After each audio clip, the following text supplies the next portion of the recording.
Episode 2. In Episode 1 we argued that memory is the bottleneck that separates a chat interface from an agent that improves, and we closed on a matrix, 6 memory operations against 4 quality gates. This episode is about that matrix from the inside.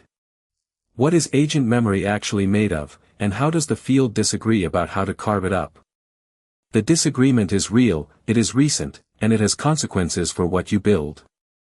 By the end you will have a test for deciding which carving deserves your attention, and 2 examples of what deployed systems do instead. A warning about the shape of this episode: it is more argumentative than Episode 1, because the material genuinely is contested. Our running agent for this series is a claims triage assistant working on synthetic data. A claim arrives. To handle it, the agent needs 4 different things at the same time. It needs what the customer said 2 sentences ago. It needs a similar claim it settled last month. It needs the policy rule that governs this claim type. And it needs the escalation procedure it must follow if the amount crosses a threshold. 4 things, and notice they have 4 different lifetimes. The current turn is gone in a minute. The past case is one of thousands. The rule is stable but revisable. The procedure is not a fact at all, it is a sequence of actions. Name the failures now, we will explain them for the rest of the episode. Overload the current turn and the agent loses the thread mid-conversation. Retrieve the wrong past case and it settles a claim by a precedent that does not apply. Let the policy rule go stale and it becomes confidently wrong in a way no test catches, because the answer was right last quarter. Store the procedure as prose and the agent will paraphrase the procedure instead of executing it. These 4 failures are not variations on one problem. They have different triggers, different detectors and different fixes, which is the first clue that one undifferentiated memory will not do. 3 objectives for this episode. First, distinguish 3 competing taxonomies of agent memory, and state what each one was built to explain, because they were built to explain different things, and that is the whole story. Second, name the 6 memory operations and say who decides each one in a given system. Ownership turns out to be more predictive than structure.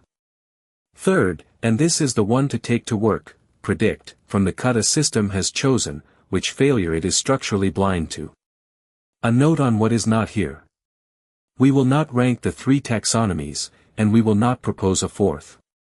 The aim is narrower, to make the choice visible, so you can read off what a design's author was willing to be surprised by. Almost every talk on agent memory starts in the same place. Working, episodic, semantic, procedural. Working memory is what is active now. Episodic memory is time-stamped experience. Semantic memory is decontextualized fact. Procedural memory is skill. It maps onto our 4 stores cleanly, which is exactly why it is popular.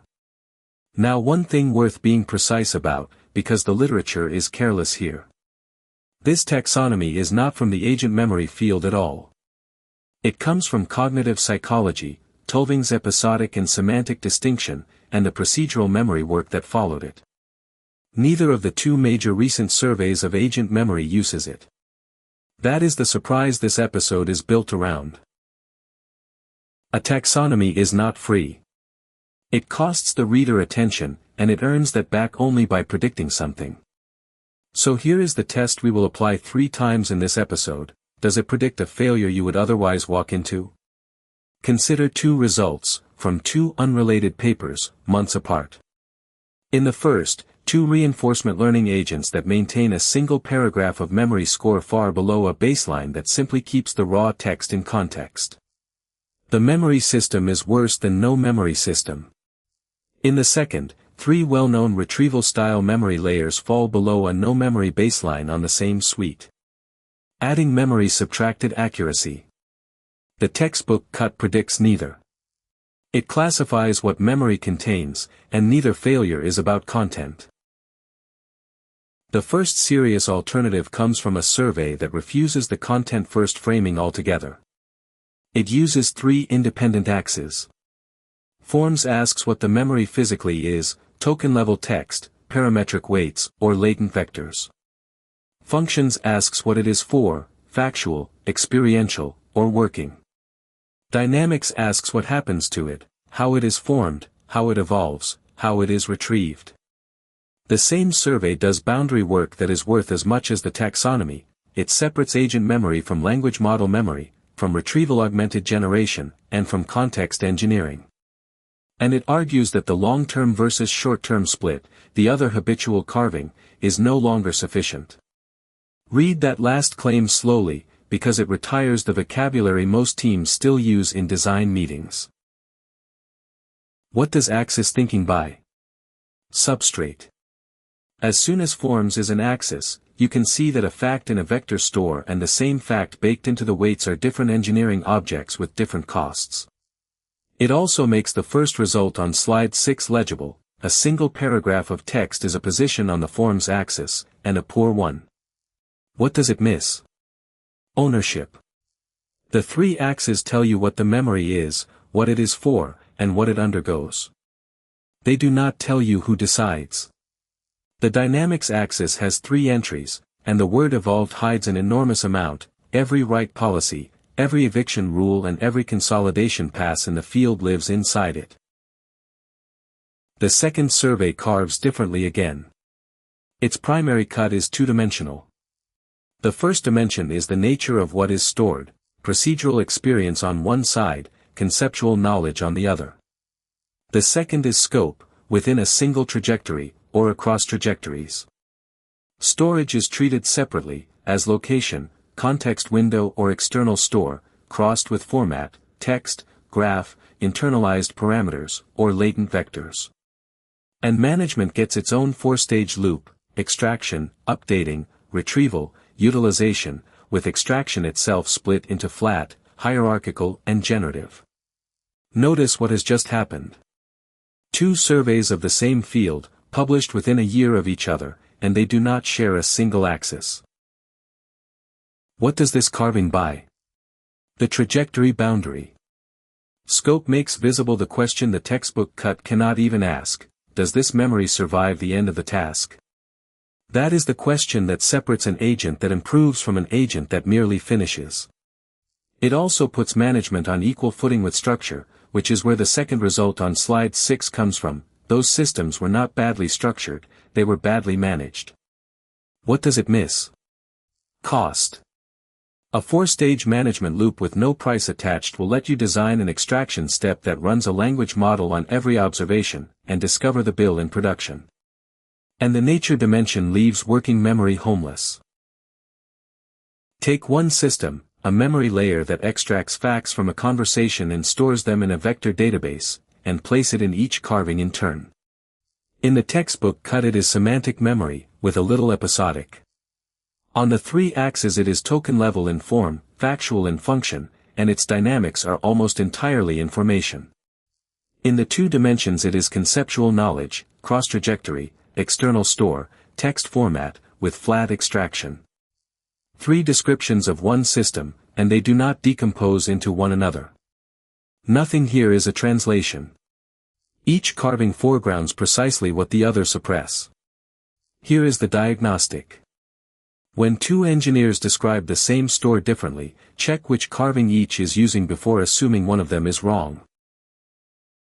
It is tempting to treat this as a vocabulary problem and declare that everybody means the same thing in different words. They do not. The textbook cut was built to explain human amnesia patterns. The 3 axes were built to organize a literature by engineering substrate. The 2 dimensions were built to explain how experience becomes reusable across tasks. 3 different questions, 3 different answers, and no reason at all to expect them to line up. Which means choosing one is a commitment rather than a formality. You are choosing which failures you will see coming, and by omission, which ones will surprise you. There is one honest consequence of this. Nobody in this field can hand you a settled ontology, and any talk that implies otherwise is selling you a preference as a standard. So let us change the question. Instead of asking what a memory is, ask what is done to it. This is the Move episode 1 previewed, and this episode now pays it off. A memory item has a life. Something puts it there. Something makes it findable. Something pulls it back. Something changes it. Something removes it. And something merges it with its neighbors. 6 verbs. They are where the cost is, where the bugs are, and, as episode 4 will show, where the learning is. And a word about the number. 6 is a choice, and the next slide takes responsibility for it, because pretending a taxonomy is inherited when it is invented is the specific bad habit this episode is trying to break. Write, index, retrieve, update, forget, consolidate. Please read the attribution on screen carefully, because it matters for the rest of the series. This list of 6 is our synthesis, not a citation. The 3-axis survey has 3 dynamics. The 2-dimension survey has a 4-stage management loop.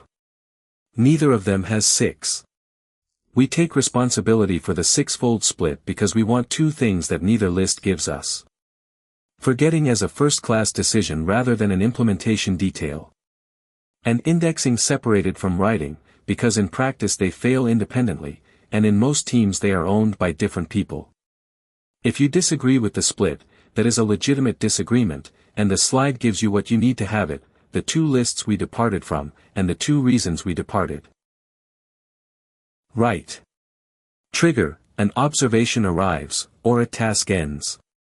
Decision maker, usually a handwritten rule, sometimes a prompt, rarely a trained policy. Skip it and the agent has no past. Do it indiscriminately and you have built the first result from slide 6, a store that grows faster than its usefulness. Index. Trigger, a write completes. Decision maker, almost always a fixed pipeline, an embedding model, a keyword index, sometimes a graph builder. Skip it and the memory exists but cannot be found, which is indistinguishable from never having written it. The asymmetry worth carrying forward, writing is a judgment, indexing is a commitment about future questions you have not seen yet. Retrieve. Trigger, a query, or the start of a step. Decision maker, a scoring function, and the scoring function is where the design actually lives. Similarity alone is the naive answer. Systems in the wild add success rate, recency, importance, and in one recent case a term that deliberately favors rarely used entries, to keep long-tail knowledge in circulation. Update. Trigger, new evidence contradicts or refines what is stored. Decision maker, this is the operation most systems leave unowned. Skip it and you have staleness, which is episode 5. Do it without provenance and you have silently destroyed the evidence for a claim you may later have to defend. Between them, retrieve and update account for most of the behavior a user actually experiences. Forget. Trigger, a budget, a time to live, or a successful transfer elsewhere.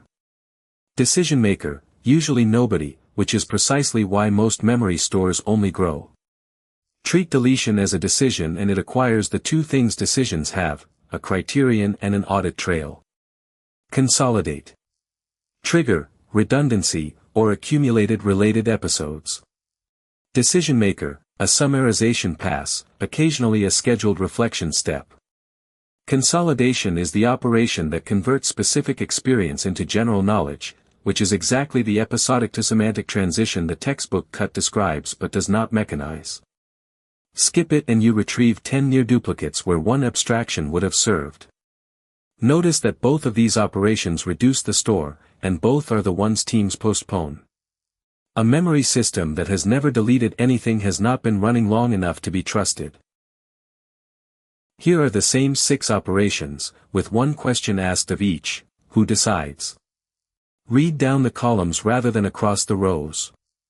Almost everything in the rule column is a design time constant, somebody chose a threshold once, and nobody has revisited it. The prompt column is where most current systems sit, and it is the column that degrades quietly as a system grows, because a prompt that covers 6 cases does not cover 60. The learn policy column is nearly empty, and that emptiness is the entire subject of episode 4. One structural observation to carry forward: the operations that stay unowned longest are update and forget. If you take one column home, take the last one, and notice how empty it still is. Every operation has 3 prices, and we will quote all 3 for every method in this series. Write cost is paid once per observation, whether or not that memory is ever read. Read cost is paid on every query, and it scales with the size of the store rather than with the difficulty of the question. Verification cost is the one nobody budgets, what it costs to establish that what you stored is still correct, still consistent, still current, still complete. That is the 4C lens from episode 1, with a price attached. This panel is ours rather than a citation, and it is deliberately uncomfortable, because most published methods report one column of it. Now the useful part. 2 systems, both trained with reinforcement learning to manage their own memory, both from the last year. The first divides memory 3 ways. A core paragraph, capped at 512 tokens, always in context. A semantic store of atomic factual statements. And an episodic store of time-stamped events. Procedural memory is absent. Working memory is never named, although the core paragraph does its job. But look at what actually distinguishes the 3, which is permissions. Core can only be rewritten whole, to keep it coherent. Semantic and episodic accept insert, update and delete. The discriminator is update granularity. That is a criterion no taxonomy on the previous 10 slides contains, and it was arrived at by a system optimizing for downstream accuracy. The second system cuts in 2. Non-parametric memory, an explicit buffer of compressed past trajectories. And parametric memory, which is the planner's own weights. What makes it interesting is that the 2 convert into each other. Trajectories are compressed into the buffer is used to retrain the planner, and once that internalization has happened the explicit entries are selectively cleared. Deletion becomes safe because the content moved rather than vanished. And notice where this cut lands. Non-parametric against parametric is the form's axis of taxonomy A, arrived at independently by a system that was optimizing for storage cost, not for taxonomy. We are deliberately quoting no numbers from this system on screen, and episode 6 explains why its reported figures need their experimental conditions attached. So how does the confrontation end? Not with a winner, but not with a shrug either. 3 findings. First, the form's axis, substrate, is the only axis from any of the 3 carvings that a deployed system actually organizes itself around, and the second system reached it by following cost rather than theory. Second, neither system uses the textbook 4-way split, and neither uses the 2-dimension survey's primary cut. Third, and most useful to you, the discriminator that predicted each system's behavior was operational. What may be rewritten? What may be deleted? What converts into what? Classify by operation, not by content. That is the sentence to keep. Everything from episode 4 onwards is built on it, because operations are the things you can instrument, price, and eventually learn. A fair question at this point, was the cognitive science detour wasted? No, but it earns its place in a narrower way than usual. 2 ideas are genuinely load-bearing. Consolidation, that specific experience is reworked into general knowledge over time, is a real mechanism, and slide 21 is an engineering instance of it. And the second survey makes a sharper point from the neuroscience side, the act of retrieval itself opens a window of plasticity, during which the trace can be strengthened, weakened, or altered. Reading memory is not free of consequence. That claim comes back in episodes 5 and 11. And a system published this year still calls its buffer hippocampus-like. And 3 places the analogy has cost the field time. Capacity. Human memory degrades gracefully under load, a token budget does not, it truncates, and it truncates the middle. Addressability. We cannot query our own memories by key, so the biological literature has very little to say about indexing, which is where half of the actual engineering work lives. And the cost of forgetting. A forgetting curve describes decay that happens to you. In a system, forgetting is a deletion that somebody authorized, with a cost and a blast radius. The curve on the left is not the policy on the right, and treating them as the same thing is how stores end up append-only. Lab 2 is 1 page. For your own agent, fill in a table, 6 rows, 1 per operation, and 4 columns, trigger, decision maker, cost, and owner. Rules count as decision makers. The prompt says so counts as a decision maker. Then look for the row where the owner column is empty. In our experience it is update or forget, and the failure that row will eventually produce is already predictable from the table in front of you. The template is in the repository, along with a filled example for the claims triage agent. It takes about 20 minutes and it is the cheapest diagnostic in this series. Bring the filled sheet to episode 4, where we use it to decide which operation is worth learning first. 5 takeaways. 1. The 4-way split everyone starts with comes from cognitive psychology, and the field's own surveys have left it behind.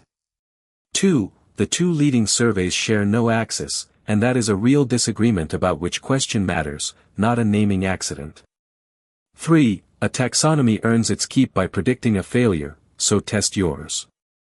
4. 2 independent results show memory systems performing below no memory at all, which is the strongest argument available for treating memory as an engineering discipline rather than a product feature. 5. Classify by operation, not by content. Next episode, for influential architectures, read as 4 answers to the same 3 design questions.